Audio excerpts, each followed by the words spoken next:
చదువు లేదు అని ఎప్పుడు బాధపడుతూ ఉంటే చదువు లేదని బాధపడద్దని, భక్తికి ముక్తికి చదువులెందుకు, ఆత్మశాంతి ఉంటే చాలు అదే దైవము.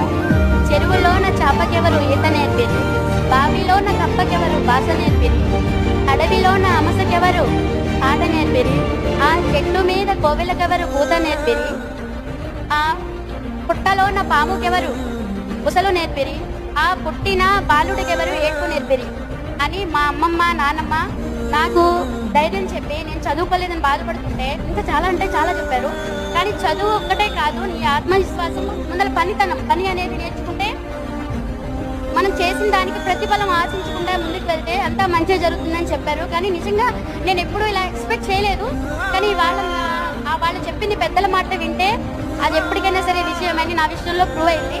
సో అందరికీ ఒకటే చెప్తాను, పెద్దల మాట అందరూ వింటే విజయమే కానీ అపజయం